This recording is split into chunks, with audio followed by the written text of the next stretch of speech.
초대교회 첫 장례라는 제목으로 우리 잠시 말씀의 은혜를 나누기 원합니다.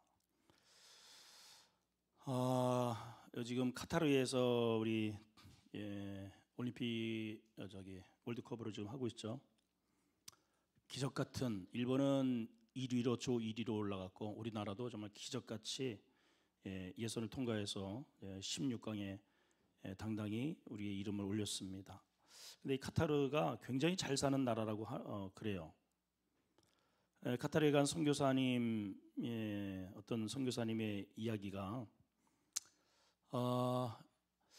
이 나라에 가서 이렇게 시장을 보면은 자동차를 우리나라도 참 치안이 좋은 나라로 유럽에 전평이 나 있습니다.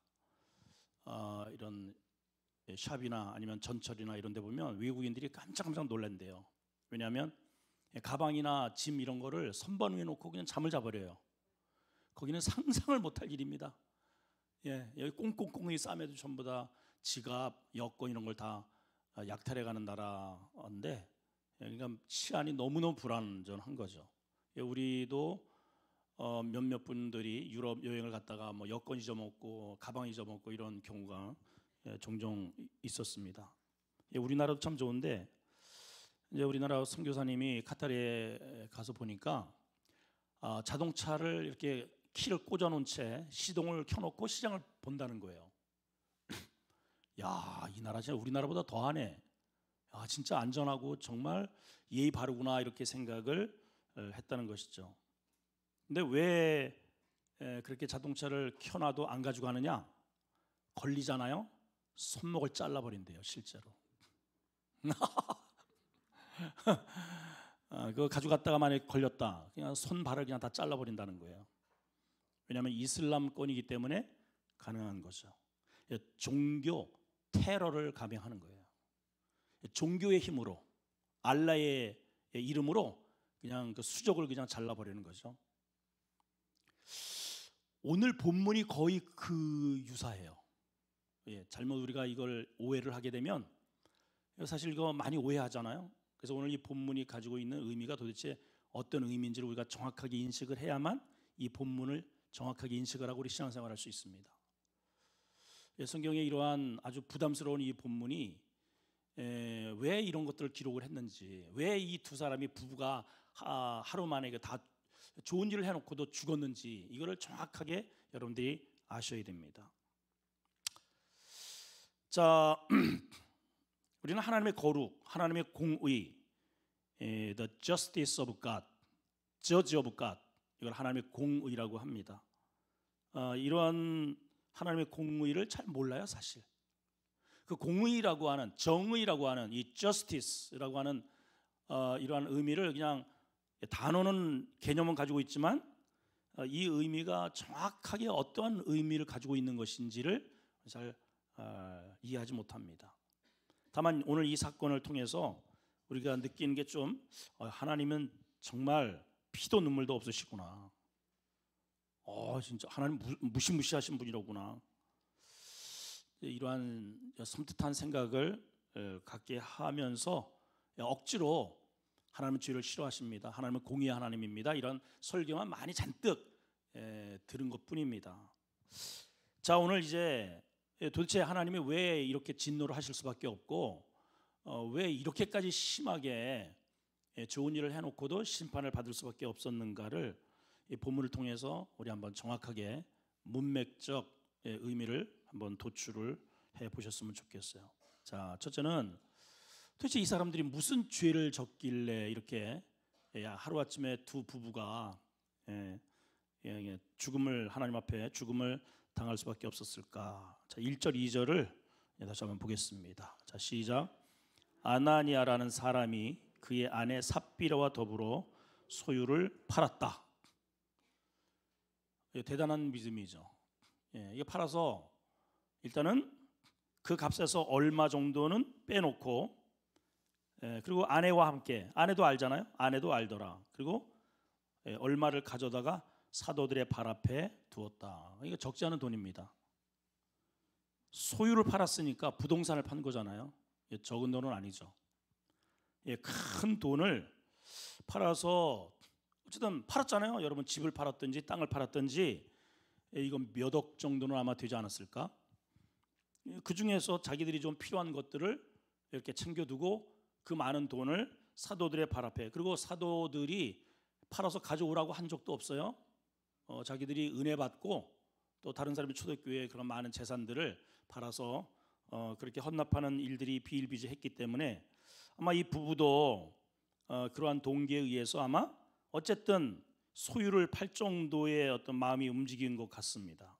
팔아다가 이제 베드로 앞에 놓았습니다. 굉장한 헌신이죠. 굉장한 헌신입니다. 만약에 우리 성도들이 누군가가 이렇게 재산을 팔아서 목사님, 제가 이번에 부동산을 처분했는데 부동산 어느 정도 이렇게 값이 되었고 판 것을 가지고 왔습니다 하면은 제가요 정말 눈물을 흘리면서 기도해 드리죠. 얼마나 감동이겠습니까? 자, 도대체 이게 뭐가 문제죠, 여러분? 여러분들이 부동산을 예를 들어서 처분을 했습니다. 그리고 여러분들이 쓸 것을 어느 정도 일부 남겨놓고 그걸 하나님께 드렸어요. 뭐가 문제예요, 여러분?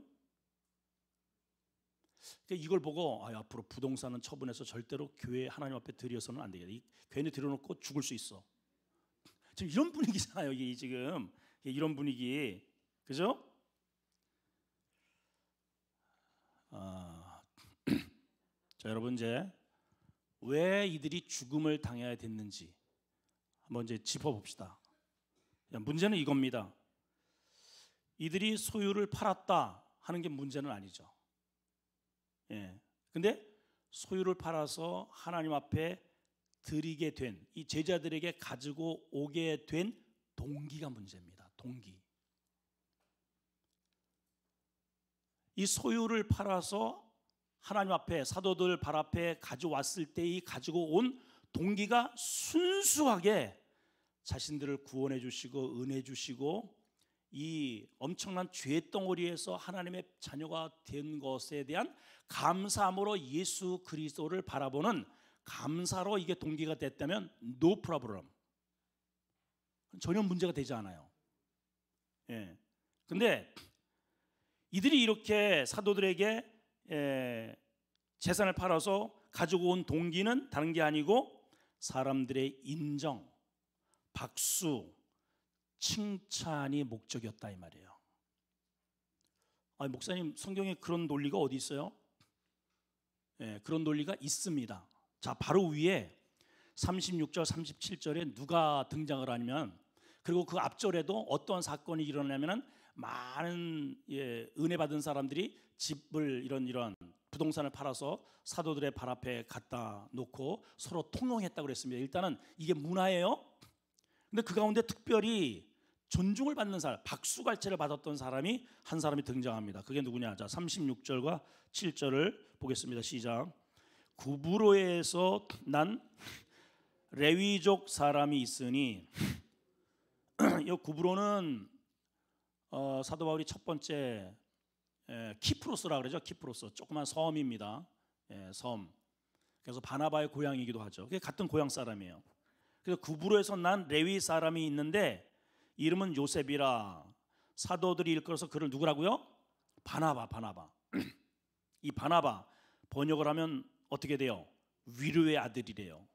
그가 밭이 있는데 팔아서 그 값을 가지고 사도들 앞에 딱 갖다 드립니다.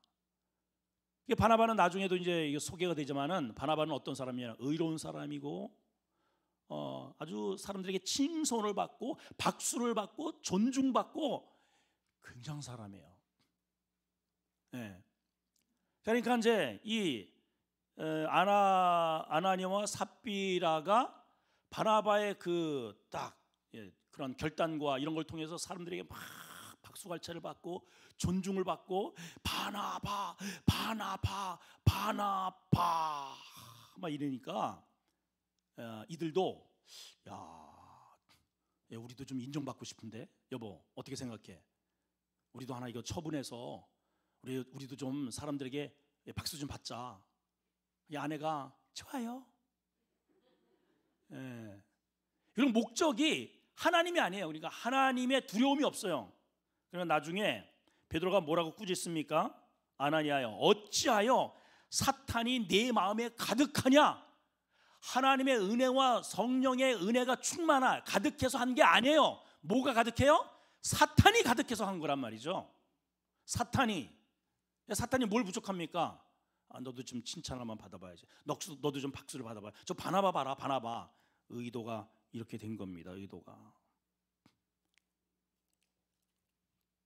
두 사람이 바나바를 바라보면서 그 바나바가 바라보는 예수님을 바라봤어야 되는데 사람들의 박수 갈채를 바라보게 된 거예요. 자기도 그렇게 존중을 받고 싶은 거죠. 근데 바나바의 존중은 단순히 재산을 팔아서 하나님 앞에 드린 것으로 존중받은 게 아닙니다, 여러분. 그의 삶을 드렸고, 그렇죠? 그의 삶을 드렸고 겸손하게 낮아지게, 아예 사람들의 박수 의도 그거는 아예 이게 마음에도 없어요. 섬겨주고 늘 바나바, 그래서 우리 저기 각 교회마다 바나바 훈련 시키잖아요. 새로운 사람 오면은 낮은 마음에서 데려다가 예수 그리스도의 사도들에게 끊임없이 이렇게 인도를 해주고 자기는 뒤에서 숨으면서 끊임없이 대접을 해주고 공경하고 이런 일을, 그래서 착한 사람이라 바나바는 그렇게 해서 정평이 난 사람입니다. 바나바는 그 목적 자체를 인정받고자 하는 게 아니고 하나님의 그 은혜, 예수 그리스도의 그 은혜에 사로잡혀서 그 마음에 여기는 마귀가 가득, 사탄이 가득했다고 하지만 그 안에는 성령이 가득해서 충만해서 그러한 동기로 땅을 파는 거예요. 똑같이 땅을 팔았지만은 동기가 전혀 달라요. 그래서 성경이 그래서 의도적으로 이 두 가지를 비교를 해놨습니다. 자, 우리 4장 37절을 먼저 읽어볼게요. 시작. 여기는 그가는 바나바죠. 자, 바나바가 밭이 있음에 팔아 그 값을 가지고 사도들 발 앞에 두었다. 이 행위를 똑같이 답습을 합니다. 답습을. 자, 1절을 한번 보실까요? 시작. 아나니아라는 사람이 그 안에 삽비로 더불어 소유를 팔아 그 값에서 얼마는 감추고 그것을 가지고 사도들 발 앞에 두었다. 팔아서 발 앞에 두었다. 똑같이 흉내를 낸 거예요. 그런데 뭐가 잘못됐어요? 동기가, 의도가 잘못된 거죠. 동기가, 의도가. 이제 뭐 여기까지 그렇다고 쳐요. 그래, 동기가 잘못됐어. 어쨌든 의도가 잘못됐어. 그래도 엄청나 어쨌든 팔아가지고 하나님 앞에 이렇게 드렸으면, 그렇다고 그 사람을 그냥 죽여버려요? 예? 그렇다고 죽여요?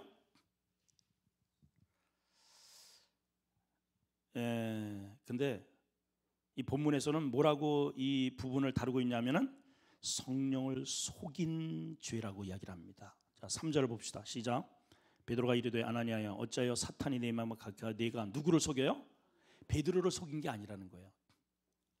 여러분, 지금 목회자 배 목사님이 물어봤잖아요. 이게 다냐? 나중에 이제 안 해도 이게 다냐? 그러니까 뭐라고 해요?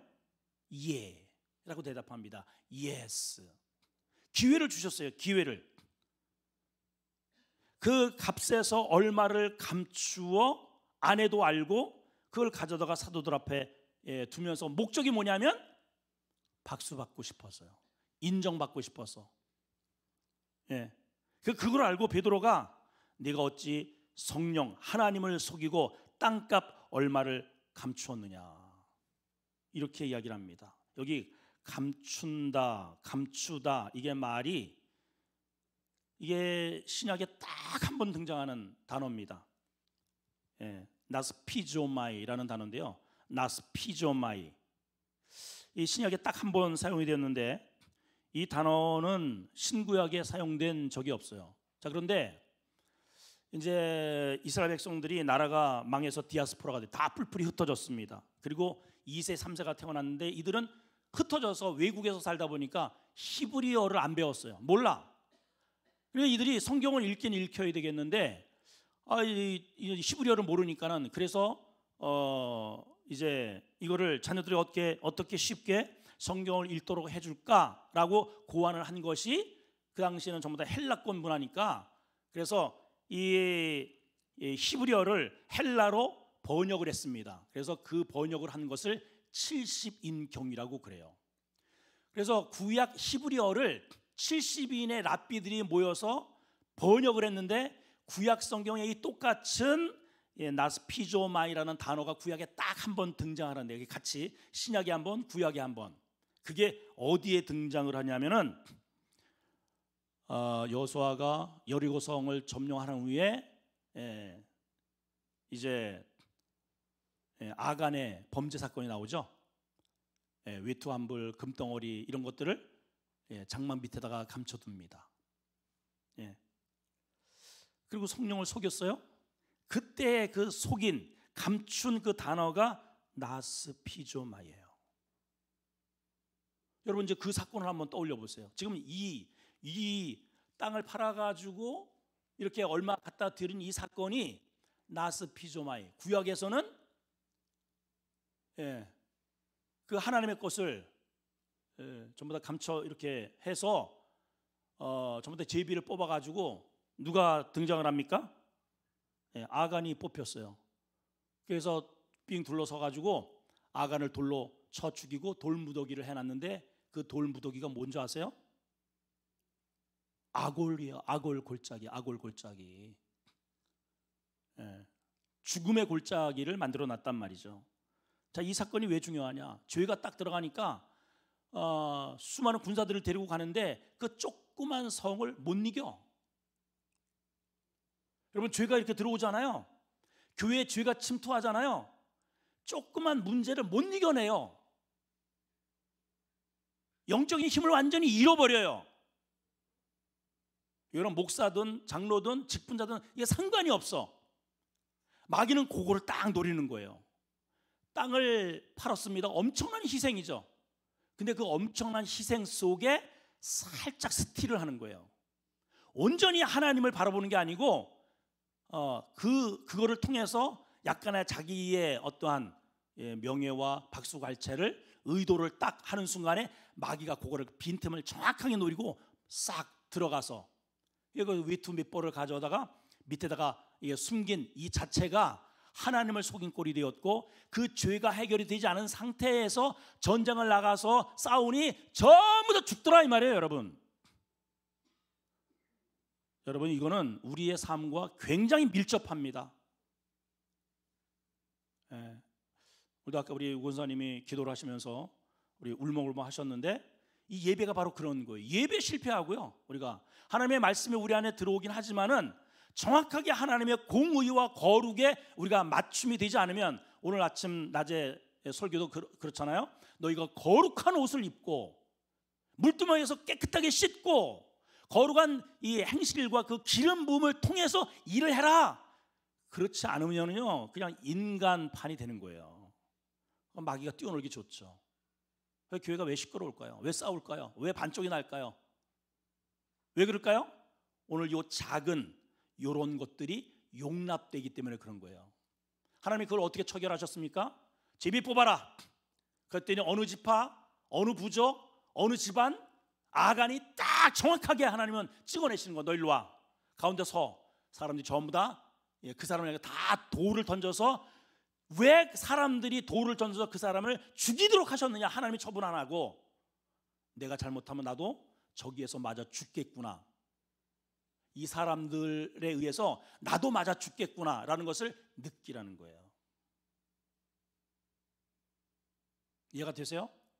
그리고 돌무더기를 만들어 놓은 다음에, 그리고 전쟁에 딱 나가니까 백전백승이라. 이거는 싸움은 그냥 이기는 거예요.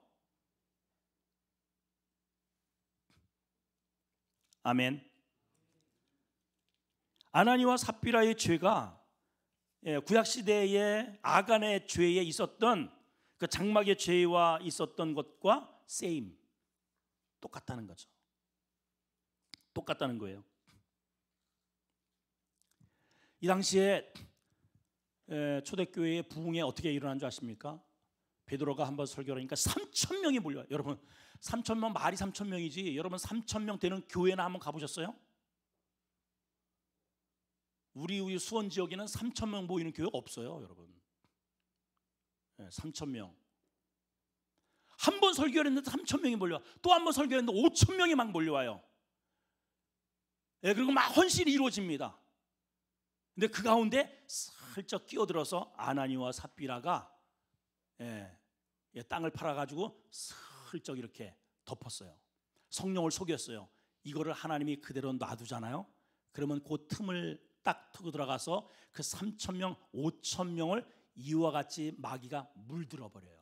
아, 저렇게 해도 되는 거로구나. 하나님의 공의가 이렇다는 거예요. 이렇다는 거예요. 뭘 드린다 이게 중요한 게 아닙니다, 여러분. 많이 드린다, 땅을 판다, 수억을 드린다, 하나님은 거기에 감동되는 게 아니에요. 하나님의 마음은, 하나님이 무엇을 보시냐면 우리의 중심을 보신다는 거죠. 이게 더 중요한 거예요. 이게 우리 모두가 다 고난을 받습니다. 고난을 받는데 고난을 받는 몇 가지 이유가 있어요. 이게 엄청난 고난이잖아요. 남편이 이렇게 꼬꾸라져서 죽었는데 그 다음에 또 부인이 이렇게 딸랑딸랑 뛰어들어옵니다. 베드로가 또 기회를 주죠. 8절을 읽습니다. 3시쯤 지나서 아내가 이제 막 오는 거예요. 얼마나 자랑스럽게 뼈도구도 심고 머리를 탁 제치고 땅을 팔아가지고 드렸으니 얼마나 사도들이 막 그냥 환호를 하겠습니까? 그래가지고 막 가슴을 탁 제끼고 껌을 짝짝짝 씹으면서 목사님 제가 땅 팔아서 드렸는데, 그래가지고 이제 딱 왔는데 베드로가 물어보죠. 그 땅 판 값이 이것뿐이냐? 내게 말해라. 그러면은 아니라는 것을 앞절에 아내도 알더라 2절에 아니라는 것을 알잖아요. 아내가 하나님이 기회를 주신 거예요. 그런데 삽비라가 뭐라고 대답합니까? 삽비라 이렇게 대답을 했어요. 뭐라고 돼요? 이것뿐입니다. 이것뿐입니다. 하나님을 속인 거라는 거죠. 하나님. 그래서 9절에 보면 베드로가 말을 합니다. 어찌 함께 꾀하여 주의 영을 시험하느냐? 내 남편을 장사하고 들어오는 사람들을 문 앞에 있다. 너도 메고 나가리라. 너도 메고 나가리라. 자, 오늘날 우리가 이렇게 본다면 부부는 거의 일심동체더라고요. 거의 보면 그래요. 이 한 분은 뭐 우리 이제 이게 있으면은 한 사람이 교회에 대해서 그런 마음을 가지면 부인이나 남편이 깨어 있어서 이게 뭔가 이렇게 바르게 이게 좀 직원을 해줄 줄 알죠, 여러분. 근데 만나 보면은요 똑같아. 그러니까 사는 것 같아요. 그러니까 사는 것 같아요. 이제 그런 것들을 많이 경험을 했습니다. 여러분 같이 죽는 거예요. 한번 우리 이 시간에 우리가 다짐이라도 합시다. 나라도 정신 차리자. 시작. 그래요. 만약에 남편이 엉뚱한 짓을 하면 아내가 정신 차려야죠. 아내가 엉뚱한 짓을 하면 남편이라도 정신을 차려야죠. 근데 거의 한통속이야. 한통속이에요. 저도 치명적인 말을 들었는데 뭐 이제 지나간 일이라서 여러분들한테 말씀은 안 드리겠지만은 그런 얘기를 들으면 참 많이 가슴이 아프더라고요. 자, 우리가 고난을 받습니다. 이렇게 고난. 근데 이러한 이 고난, 어마어마한 고난이죠, 여러분. 예를 들어서 이렇게 와가지고 푹 쓰러졌습니다. 그러면 빨리 인공호흡하고 이게 CPR하고 막 이거 뭐 해야 되잖아요, 여러분. 근데 기다렸다는 듯이 들것으로 휙 밀고 나가요, 그냥. 전혀 미련이 없대. 전혀 미련이 없어요. 하나님의 공의가 이렇다는 거예요. 왜? 이 거룩한 공동체를 하나님이 예수 그리스도의 보혈로 세워진 교회이기 때문에 이걸 지켜내기 위해서 하나님의 고름을 짜내시는 거예요. 그래야 교회가 견실해질 수 있어요. 이거 여러분 꼭 기억을 하셔야 됩니다. 자, 그러면 우리에게 왜 이러한 고난이 닥치느냐? 첫째는요, 우리를 정죄하기 위해서. 따라합시다. 정죄하기 위해서. 구약서부터 신약까지 이거는 계속해서 통전적으로 똑같이 흐르는 거룩한 같은 맥락이에요. 구약 성도들은 제일 중요하게 여긴 게 정결 예식이에요. 정결 예식. 이게 정결하지 않으면 절대로 그 진중에 들어오지도 못합니다. 굉장히 중요해요. 이거 신약에서도 제일 중요한 게 뭐예요? 거룩이잖아요. 거룩. 자, 우리 고린도전서 11장 30절에서 32절까지 한번 보겠습니다. 자, 보십시다. 시작. 그러므로 너희 중에 약한 자와 병든 자가 많고 잠자는 자도 적지 아니하니 우리가 우리를 살폈으면 판단을 받지 아니하려니와 우리가 판단을 받는 것은 주께 뭘 받아요? 징계를 받는 것이니 왜 주님께 징계를 받아요? 이는 우리로 세상과 함께 정죄함을 받지 않도록 하려고. 세상과 함께 뭐하지 않도록? 정죄함을 받지 않도록 하려기 위해서 우리에게 뭘 하신다고요? 징계를 주신다는 거예요. 두 번째는 죄의 고백과 용서를 통해서 치유하시기 위해서. 고름은 아무리 제가 예전에 여기 팔에요. 여기 뭔가 하여튼 이게 고름이 돼가지고 이 팔 위 이만큼 부어놓았어요. 팔뚝이 막 이만큼 이래요. 살이 이렇게 찌더라고요. 이렇게 살이 이만큼. 근데 그게 고름이야 다. 그러니까 이제 그때는 시골에 있었을 때니까 보건소에 갔죠. 보건소. 병원은 없으니까. 그 의사가 이제 여기다 마취를 이렇게 몇 번 하더라고요. 근데 마취를 했는데도 이거를 짜는데요. 여기 이렇게 몇 가지 이렇게 째더라고요. 이렇게 째서 이거를 짜는데 인정사정이 없어. 이거를 막 누르는데 누르랑 그냥 이 고름이 나오기 시작하는데 이렇게 찔끔하면서도 막 그냥 울면서 찔끔하면서 아무리 제가 고함을 쳐도 안 봐주더라고요. 그냥 한 손으로 아버지 옆에 있는데 그냥 다리를 진짜 으스러지게 붙잡고 막 소리를 치는 적이 있습니다. 고름은 살이 아니에요. 아파도 짜내야 멀쩡해진단 말이에요. 따라합시다. 고름을 짜내자. 고름 짜내야 돼요, 여러분. 그래서 그 죄 고백을 통해서 용서로 치유가 이루어진다 이 말이에요. 야고보서 5장 14절 16절까지 보겠습니다. 자, 보세요. 시작. 너희 중에 병든 자가 있느냐? 그는 교회에 장로들을 청할 것이요 그들은 주의 이름으로 기름을 바르며 그를 위하여 기도해라. 믿음의 기도는 병든 자를 구원하리니 주께서 그를 일으키시리라. 혹시 죄를 범하였을지라도 사하심을 받으리라. 그러므로 너희 죄를 서로 고백하며 병 낫기를 위하여 서로 뭐해라? 기도하라. 의인의 간구는 역사하는 힘이 크니라. 서로 뭐 하라고요? 먼저 병 낫기를 하기 전에 너희 죄를 서로 고백하라. 그리고 병 낫기를 위해서 기도하면 역사하는 힘이 강력하게 나타난다는 것이죠. 아멘. 죄의 고백과 용서를 통해 치유의 역사가 일어난다는 말입니다. 마지막 세 번째는 우리가 너무나도 계속 반복해서 듣는 말처럼 이 고난을 통해서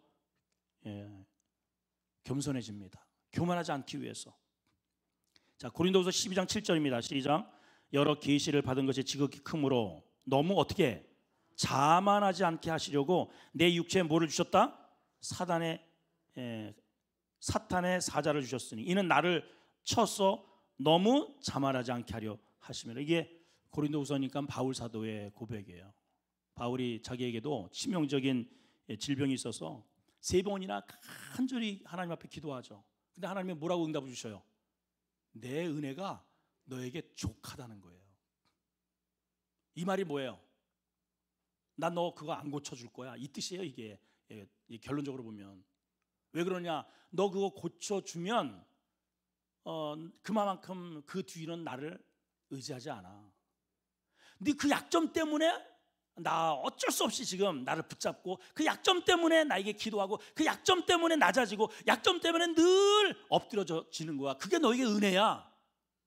내 은혜가 너에게 좋게, 이런 뜻이에요. 여러분 한번 이제 보십시다. 그러면 여러분의 오랜 세월 속에 기도를 해도 안 들어주시는 게 뭔가 하나 있어요. 저에게도 그래요.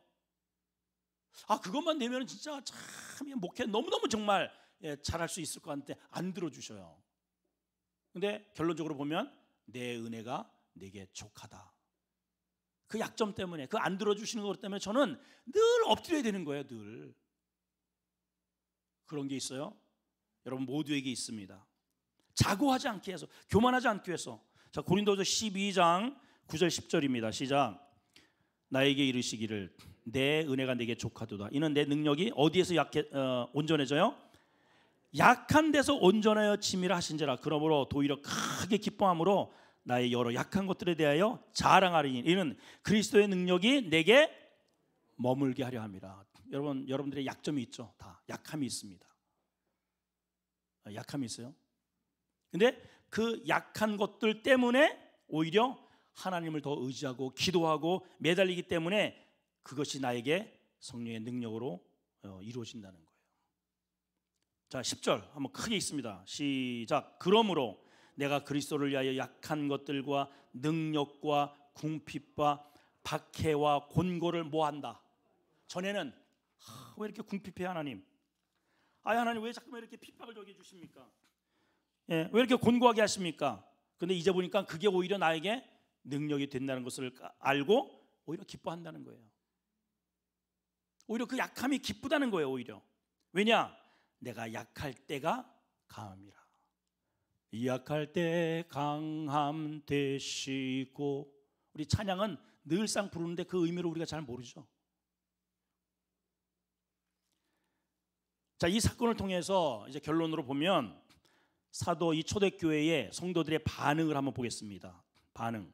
이제 두 사람이 다 한 자리에서 송장, 초대교회 처음으로 장사가 이루어졌어요. 심판으로. 자, 이 사건 때문에 어떻게 되느냐? 11절 크게 있습니다. 시작. 온 교회와 이 일을 듣는 사람들이 어떻게 되었다? 다 크게 뭐했다? 두려워. 이 두려웠다는 말의 원어가 뭐냐면 경외, 하나님을 경외하게 되었다는 거예요. 하나님의 공의로우심, judge of God, 하나님의 그 심판, 그걸 알게 된 거예요. 하나님이 얼마나 공의로우신 분인가. 여러분들이 하나님 앞에 드려지는 11조, 여러분들이 하나님 앞에 드리는 모든 헌신의 그런 것들이 내가 기쁨으로 하는, 기꺼이 하는 것인지 억지로 하는 것인지 하나님은 정확하게 꿰뚫시고 계시다는 거죠. 정확하게. 이 일을 듣는 사람들이 다 두려워함으로 인해서 이 한 사건이 기점이 되어서 초대교회의 거룩한 질서가 딱 세워졌다 이 말이에요. 자, 왜 하나님께서 이 교회에 대해서 이렇게 애착심을 가지시는가? 교회가 뭔가? 여러분, 교회에 대한 것을 이 시간에 잠깐 다시 한번 정확하게 정립을 하셔야 돼요. 여러분, 교회가 뭐라고 생각하세요? 교회는 일단 예배 드리는 곳, 기도하는 곳, 말씀 듣는 곳. 교회 가면은 참 우리 또 늘 이렇게 사귀던 우리 성도들도 만날 수 있고, 교회는 그냥 좋아 라는 정도로 끝나면 안 되고요.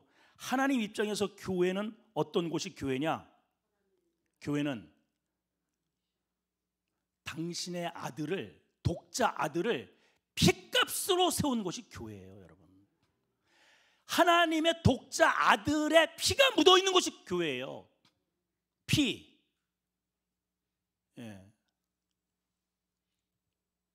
여러분, 피 냄새 맡아보시죠. 피 냄새.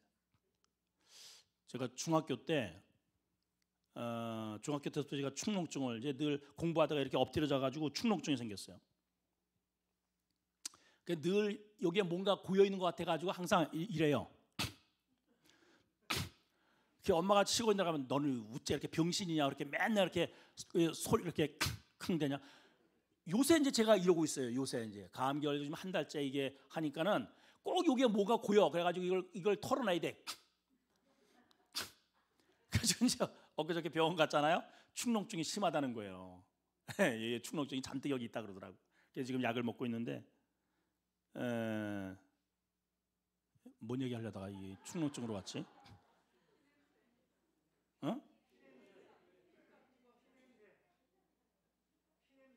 피냄새, 그렇지. 이제 그러니까 이제 코피를 많이 흘려가지고 이제 학교 등교를 하다가 코피가 쏟아진 거예요. 이게 안 멈추는 거예요. 쌍커피가 어떤 쌍커피예요. 줄줄줄줄 막 그냥 뚝뚝뚝뚝 떨어져 가지고 이제 그냥 어떻게 급한 김에 가게로 들어갔어요. 아무 아마 이렇게 문구점 같은 그런 거 같아요. 가게를 들어가니까 그 서 있는 상태에서 벌써 이만큼이 흥건하게 피가 고였어요. 얼마나 쏟아지는지. 그러면 그 아저씨가 좀 친절하게 아이고 하면서 뭐 이렇게 종이라도 좀 갖다 줘야 되잖아요. 이게 코피 흘려가지고 자기 집으로 이렇게 막 와서 피 흘린다고 막 짜증을 막 내더라고요. 아저씨 휴지라도 좀 주세요. 그러면 휴지 휘다 주니까 닦어! 빨리 닦고선 빨리 오늘 가.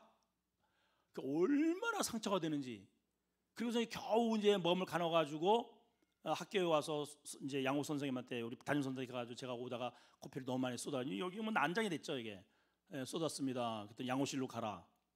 그래가지고 양호 선생님이 이제 이렇게 처벌을 해가지고 이제 코피는 멎었는데 너무 많이 이게 쏟았는데요. 그 코피 냄새가 일주일이 나는 거예요. 일주일이 가요 이게. 그 피 냄새가, 그 비릿한 냄새가요 그냥. 근데요 무섭더라고요. 막 그냥 어찌어찌라고 이렇게 너무 많이 흘리니까는 이래서 죽는구나. 그 죽음의 공포를 그때 중학교 2학년 때인데 그때 처음으로 느꼈어요. 여러분, 하나님께서 당신의 아들을 있는 피를 싹 쏟아가지고 세운 게 이 교회의 터입니다. 교회의 터. 그러니까 여러분, 하나님은 이 교회에 당신의 아들이 피를 흘려서 만들어 놓은 이 터 위에 하나님의 공의를 조금이라도 파괴하잖아요. 가만두지 않으셔요.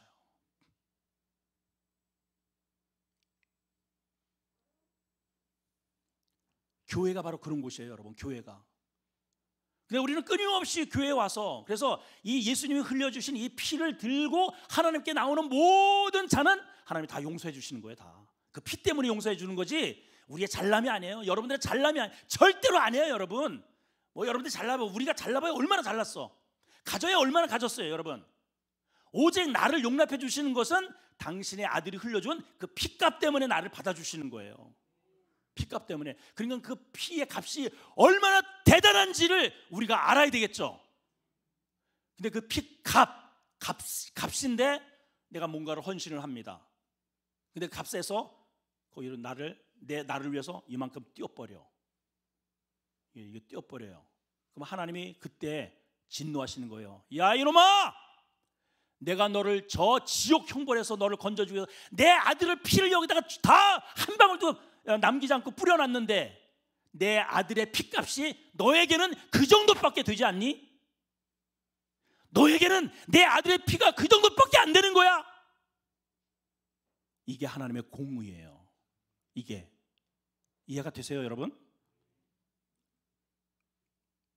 이해가 되시냐고. 지금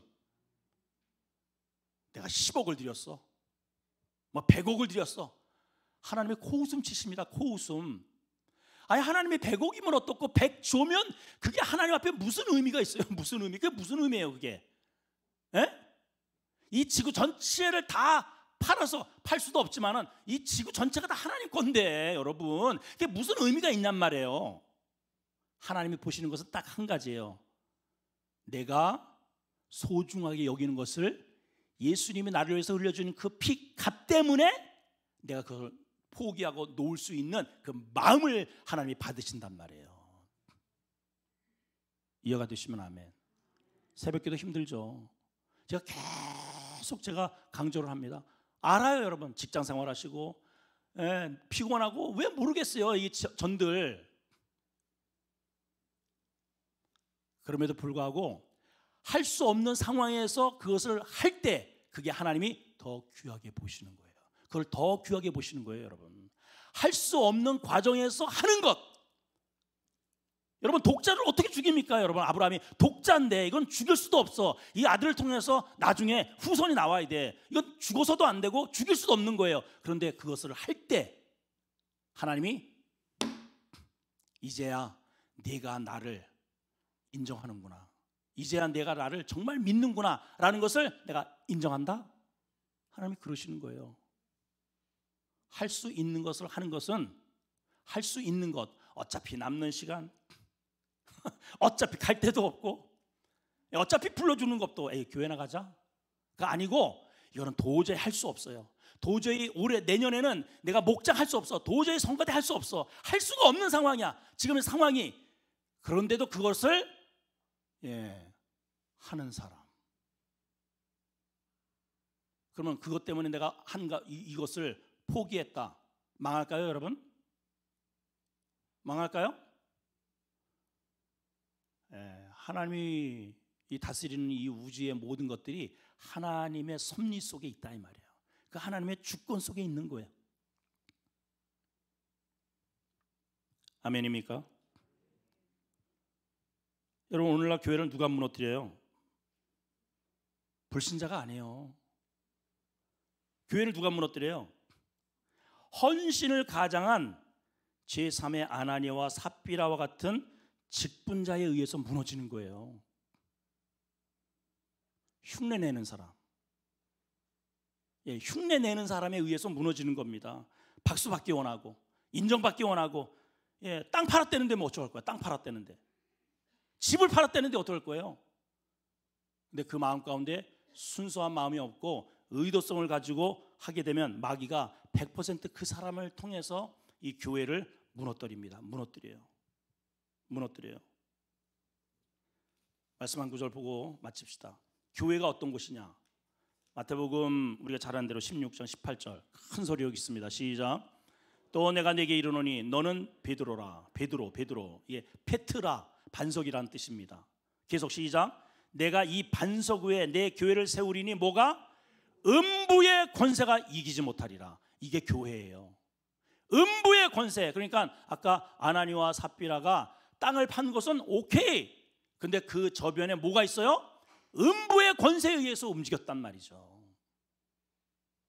욕심에 의해서. 박수받기. 왜 자기가 의도가 순수한 하나님의 은혜에 감사해서 한 게 아니고 이게 바나바를 바라본 거예요. 바나바. 나도 저 사람처럼 박수받고 싶어. 나도 저 사람처럼 사람들에게 존중받고 싶어. 그게 목적이 되었다는 것이죠. 목적이 되었어요. 오늘 이 말씀 우리가 많이 들었죠? 하나님이 너무하시다. 이 땅을 팔아가지고 그렇게 헌신을 했는데 그런 사람을 죽여 조금 챙겨놨다고? 하나님 오늘 분명히 아셔야 됩니다. 돈의 분량이 아니다. 하나님은 우리의 의도, 마음, 심령을 살피신다 하는 것입니다. 그래서 여러분, 우리 내년도에는 여러분들의 마음을 하나님께 한번 드려보세요. 그리고 할 수 없는 상황이 오히려 하나님 앞에 인정받는 기회입니다. 기회. 도저히 나 할 수 없는 상황이다. 오히려 그 상황에서 하나님께 헌신해 보세요. 하나님이 오케이, 그 사람 주목하십니다. 하나님 한번 눈에 딱 들면 끝이요. 그 인생 반드시 그렇게 돼 있어요. 할렐루야. 그런 은혜가 있기를 축원합니다. 우리 찬양단 올라오실까요? 하나님 감사합니다. 오늘 아나니와 삽비라 많이 들었습니다. 설교도 들었습니다. 근데 오늘 분명히 이들이 왜 땅을 팔고도 죽음을 당해야만 했는지 그 이유에 대해서 오늘 깨닫게 하시니 감사합니다. 우리가 헌신을 해도 내 의로 또 무엇인가 보상 심리와 박수 갈채를 염두해서 하는 것 하나님 기뻐하지 않으십니다. 하나님은 공의의 하나님이시고 하나님이 세우신 이 교회는 예수 그리스도 하나님께서 당신 독자 아들을 핏값으로 터를 만들어서 세우신 거예요. 교회라는 것입니다. 하나님, 예수님의 핏값이 얼마나 되겠습니까? 예수님의 핏값이 도대체 얼마가 되겠습니까? 우리는 그것을 돈으로 환산할 수 없습니다. 우리는 계산하지 않게 하시고 우리가 하나님 앞에 나가는 데 있어서 우리가 하나님께 뭔가를 드림에 있어서 헌신하임에 있어서 우리도 계산하지 않게 주시옵소서. 드려놓고도 우리의 영이 죽는 일이 없도록 은혜를 주시옵소서. 예수님의 이름으로 기도하옵나이다. 아멘. 우리 하나님을 송축합시다. 송축하네요나 우리 찬양하시고 오늘 말씀 붙잡고 하나님, 제가 제2의 3의 아나니아 삽비라가 되지 않게 하옵소서. 순수하게 하시고 예수 그리스도의 핏값으로 세운 이 교회가 나로 인해서 사탄의 도구가 되지 않도록 틈이 되지 않게 하옵소서. 여러분 이거 꼭 기도해 주셔야 됩니다. 찬양합니다.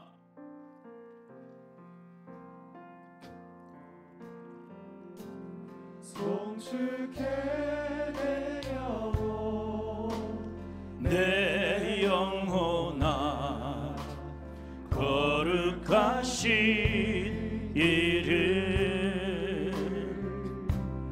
이전에 없었던 노래로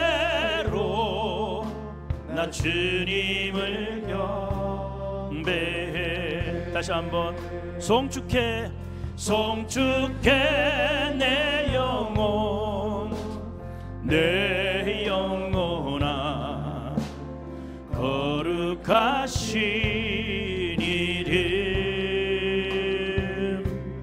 이전에 없었던 노래로 나 주님을 경배해. 해가 뜨는 새아침, 해가 뜨는 새아침 밝은데 다시 주님